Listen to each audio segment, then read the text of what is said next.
বন্ধুরা, এই ক্লাসে আমরা শিখব নারায়ণ গঙ্গোপাধ্যায়ের লেখা বনভোজনের ব্যাপারে। টেনিদা ক্ষেপে বলল, চুপ কর বলছি ক্যাবলা, এক চড়ে গালের বোম্বা উড়িয়ে দেব। কিন্তু তার আগেই টেনিদার বোম্বা উড়ল, মানে স্রেফ লম্বা হলো কাদায়। 7 হাত দূরে ছিটকে গেল রসগোল্লার হাঁড়ি। ধবধবে সাদা রসগোল্লাগুলি পাশের কাদা ভরা খানায় গিয়ে পড়ে একেবারে নেবুর আচার। ক্যাবলা বললে, রসগোল্লার 2টো বেজে গেল। এবার আর টেনিদা একটা কথাও বললে না। বলবার ছিলই বা কি? রসগোল্লার শোকে বুক ভাঙা দীর্ঘশ্বাস ফেলতে ফেলতে চারজনে পথ চলতে লাগলাম আমরা।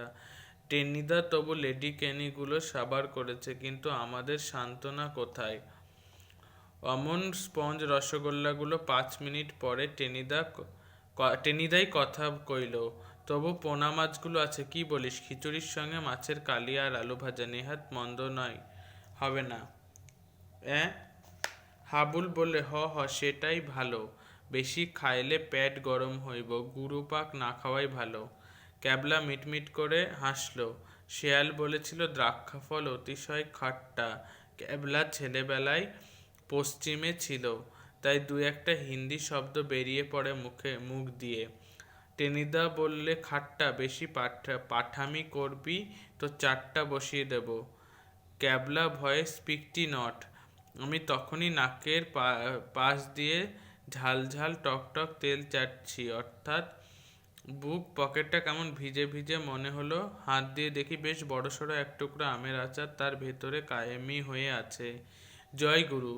এদিক ওদিক তাকে টপ করে সেটা তুলে নিয়ে মুখে পুড়ে দিলাম। সত্যি হাবুলের দিদিমা বেড়ে আচার করেছিল। আরও গোটা কয়েক যদি ঢুকতো।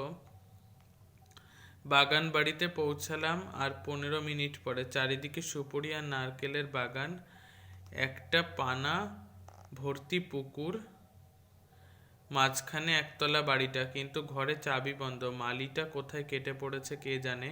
টেনিদা বললে, কুছ পরোয়া নেই, চুলোই যাক মালি। বলং বলং বাহু বলং, নিজেরা উনুন খুঁড়বো, খড়ি কুড়বো, রান্না করবো। মালি বেটা থাকলেই তো ভাগ দিতে হবে। যা হাবুল, ইট কুড়িয়ে আন, উনুন করতে হবে। পেলা কাঠ কুড়িয়ে নিয়ে আয়, ক্যাবলাকেও সঙ্গে করে নিয়ে যা। আর তুমি? আমি ফস করে জিজ্ঞেস করে ফেললাম। আমি? একটা নারকেল গাছে হেলান দিয়ে টেনিদা হাই তুলল। আমি এগুলো সব পাহারা দিচ্ছি, সব চাইতে কঠিন কাজটাই নিলাম আমি। শেয়াল কুকুর এলে তাড়াতে হবে। যা তোরা, হাতে হাতে বাকি কাজগুলো চটপট সেরে আয়।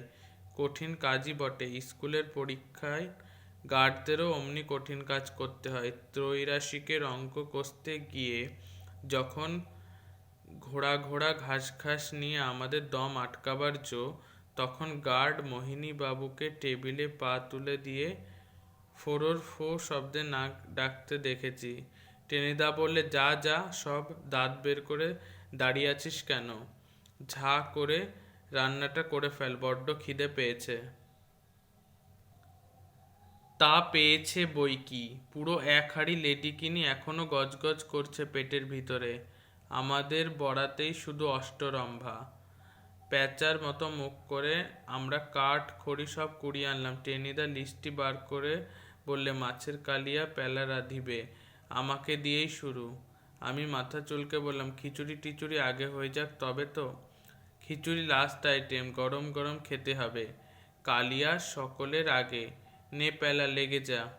ক্যাবলার মা মাছ কেটে নুন টুন মাখিয়ে দিয়েছিল, তাই রক্ষা। কড়াইতে তেল চাপিয়ে আমি মাছ ঢেলে দিলাম তাতে। আরে এ কি কাণ্ড! মাছ দেবার সঙ্গে সঙ্গে কড়াই ভর্তি ফেনা। তারপরে আর কথা নেই, অতগুলো মাছ তালগোল পাকিয়ে গেল একসঙ্গে। মাছের কালিয়া নয়, মাছের হালুয়া।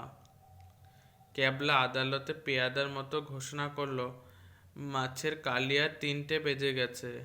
তবে রে স্টুপিড! টেনিদা তড়াক করে লাফিয়ে উঠল। কাঁচা তেলে মাছ দিয়ে তুই কালিয়া রাঁধছিস? এবার তো পালাজ্বরের পিলেরও একদিন কি আমার একদিন। এ তো মার্টিনের রেল নয়, সোজা মঠের রাস্তা। আমার কান পাকড়াবার জন্যে টেনিদা হাতটা এগিয়ে আসতেই আমি হাওয়া, একেবারে পাঞ্জাব মেলে স্পিডে। টেনিদা চেঁচিয়ে বললে, খিচুড়ির লিস্ট থেকে পেলার নাম কাটা গেল। তা যাক, কপালে আজ হরিমটর আছে, সে তো আমরা গোড়াতেই বুঝতে পেরেছি। গোমড়া মুখে একটা আমরা গাছতলার এসে ঘাপটি মেরে পড়ে রইলাম। বসে বসে কাঠ পিঁপড়ে দেখছি, হঠাৎ গুটি গুটি হাবুল আর ক্যাবলা এসে হাজির। কি রে তোরাও? ক্যাবলা বেজার মুখে বললে, খিচুড়ি টেনিদা নিজেই রাঁধবে, আমাদের আরও খড়ি আনতে পাঠালো। সেই মুহূর্তেই হাবুল সেনের আবিষ্কার, একেবারে কলম্বাসের আবিষ্কার যাকে বলে। এই দেখ, এ পেলা দেখছোস, এই গাছটায় কিরকম জলপাই থাকছে। আর বলতে হলো না, আমরা তিনজনের পেটে তখন খিদেই ইঁদুর লাফাচ্ছে। জলপাই সই। সঙ্গে সঙ্গে আমরা গাছে উঠে পড়লাম। আহা, টকটক মিঠে মিঠে জলপাই, যেন অমৃত। হাবুলের খেয়াল হলো প্রায় ঘন্টাখানেক পরে, এই টেনিদার খিচুড়ির কি হলো? ঠিক কথা, খিচুড়ি তো এতক্ষণে হয়ে যাওয়া উচিত। তড়াক করে গাছ থেকে নেমে পড়লো ওরা। হাতের কাছে পাতা টাতা যা পেল তা নিয়ে ছুটলো ঊর্ধ্বশ্বাসে। আমিও গেলাম পেছনে পেছনে, আশায় মুখে যাই বলুক, এক হাতা খিচুড়িও কি আমায় দেবে না? প্রাণ কি এত পাষাণ হবে টেনিদার? কিন্তু খানিক দূরে এগিয়ে আমরা তিনজনেই থমকে দাঁড়ালাম, একেবারে মন্ত্রমুগ্ধ।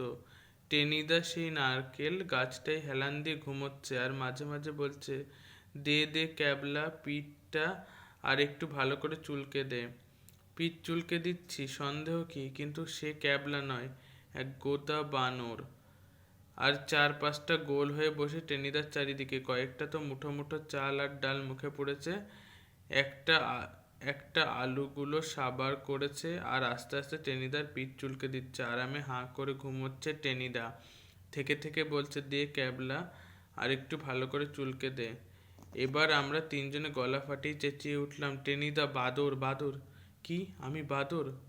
বলেই টেনিদা হাঁ করে সোজা হয়ে বসলো। সঙ্গে সঙ্গে বাম বলে চিৎকার, ই ই ক্লিচ ক্লিচ, কিচ কিচ।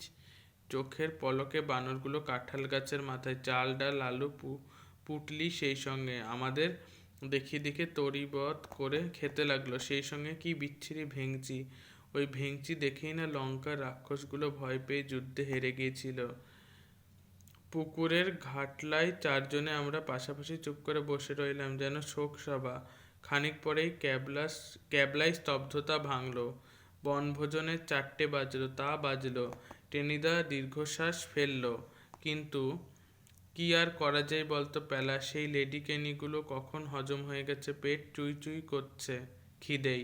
অগত্যা আমি বললাম, বাগানে একটি গাছের জলপাই পেকেছে। টেনিদা, জলপাই? ইউরেকা! বনে ফলভোজন, সেইটেই তো আসল বনভোজন। চল চল, শিগগিরই চল। লাফিয়ে উঠে টেনিদা বাগানের দিকে ছুটল।